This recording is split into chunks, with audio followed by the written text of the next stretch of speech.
It's June 10th, 2025. My wife Anita and I just returned yesterday evening, got home from Plains, Montana, where I was preaching for the weekend for a pastor that I've known for a lot of years. And I just wanted to kind of do an observation, a little bit of a, debriefing from that preaching service, that trip.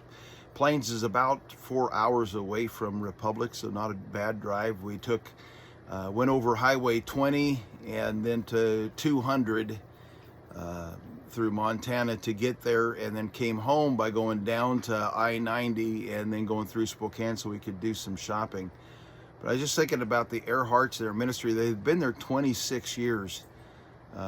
Brother Earhart's dad was a pastor that actually was kind of involved in mentoring me. I wouldn't call him the main mentor, but he definitely was involved in my young ministry and in influencing who I am as a preacher. The last time that his dad, Frank Earhart, preached, it actually was for me.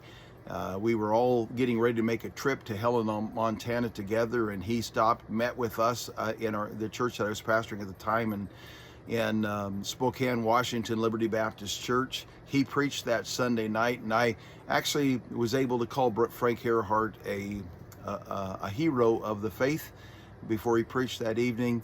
And then the next day we made our trip to Helena, Montana, and he passed away that night in the motel room.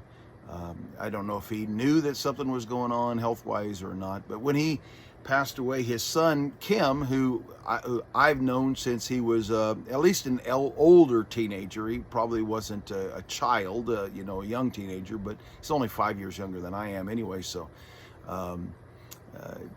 might have been in college when I first met Kim Earhart, and then he worked for his dad. He was working for his dad as an assistant pastor when his dad passed away. The church that he was pastoring at the time chose not to call him to replace his dad.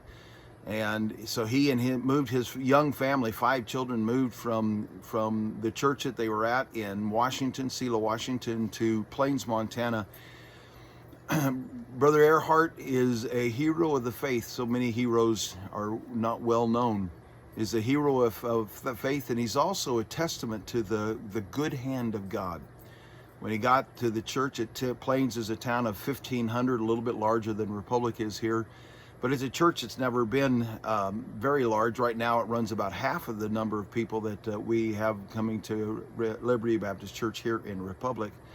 And when he got there to Plains, the church was able to pay him just a little bit of money.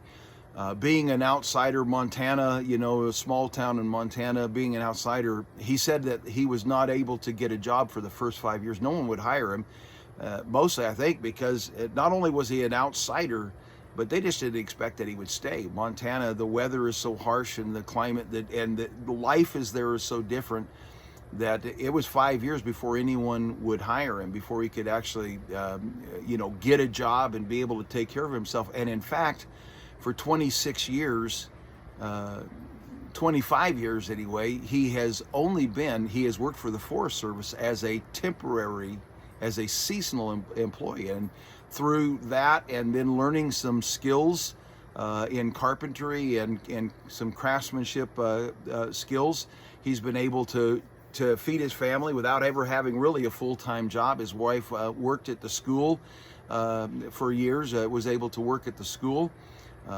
After the kids got going to the public school and all of that, his wife was able to work there, and they were able to eventually buy a piece of property and build a very nice home they live in.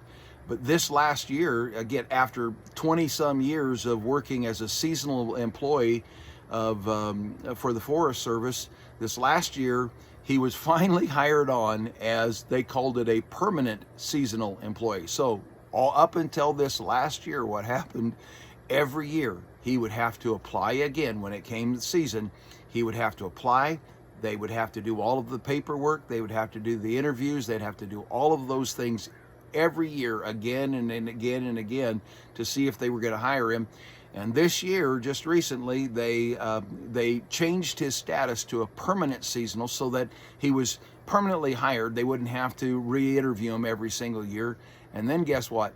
Doge shut his job down. So he is completely out of work right now. And as soon as the town found out what had happened, the people of the town had found out what had happened, the business owners in the city of Plains have rallied around him, and they've started giving him jobs, and they've started, hiring him to do whatever kind of handyman jobs they can to keep him going in town, and to provide for he and his family. God has blessed them. Their ministry is a good, solid church, a very good spirit among the people in there. Just like any church, there are challenges. There are people who question things that we preach, and that come in from other places, and that where they're used to doing things a little bit differently, and they think that if you do it a little differently than they're used to, then you must not be right with God. And so we all face those sorts of challenges. The ministry was never meant to be easy. And in the 40-some years that I was in the ministry, I can tell you there was not a day of the ministry that was easy. But now looking back at it, and even through it, would be able to say this: God is faithful, God is good, and the blessings of living for the Lord and serving Him are enormous. If you're the kind of a person who can get out and about and see things and go places, I would encourage you to go visit in Plains, Montana, Pastor Kim Earhart. He has on the sign, the sign of the church, Mr. Kim Earhart. He's got that so that people don't mistake him for a woman because of the name Kim. I would encourage you to go visit Clark Fork Baptist Church, Plains, Montana. God bless you today.